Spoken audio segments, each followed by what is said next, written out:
News every 15 minutes, weather every 10, and sports twice an hour. News Talk KGVO, AM 1290 and now 101.5 FM. You're listening to Montana Morning with Peter Christian.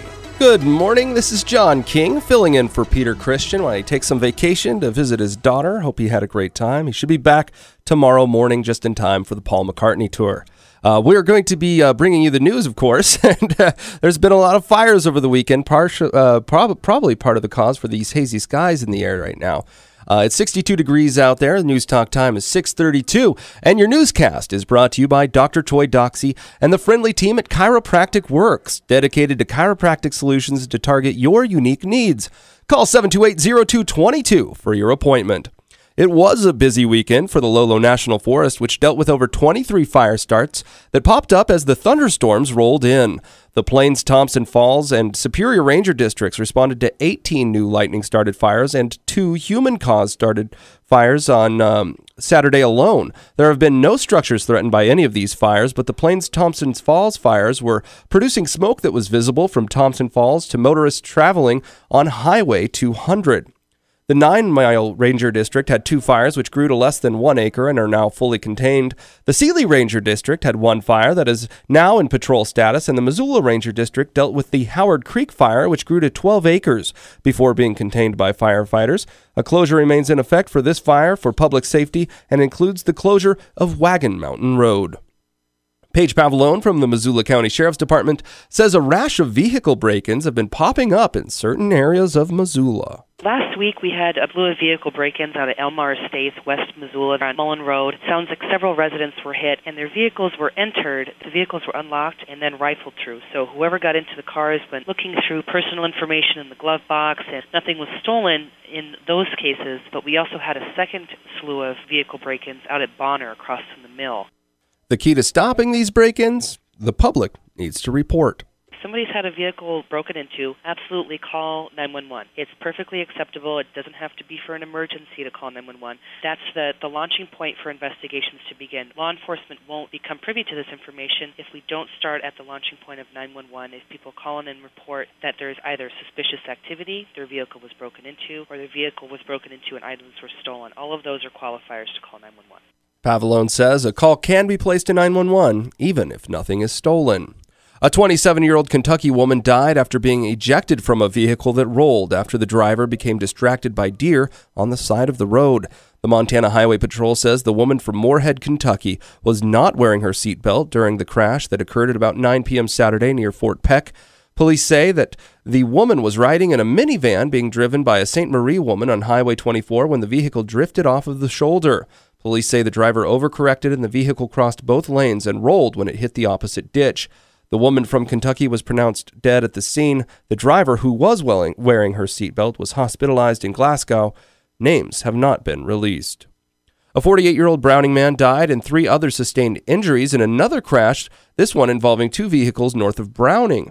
The Montana Highway Patrol says the man lost control while driving a Ford F-150 east on Boarding School Road and then went off the left edge at about 12:30 p.m. Saturday. Police say that the driver overcorrected and the truck rolled across the road, striking a Toyota 4Runner parked in an approach. The impact caused the Toyota to also roll. The driver of the F-150 was taken to the Indian Health Services Hospital in Browning, where he was pronounced dead. Police say a passenger in the truck and 2 occupants of the 4Runner were hospitalized with injuries considered to not be life-threatening. Again, no names have been released.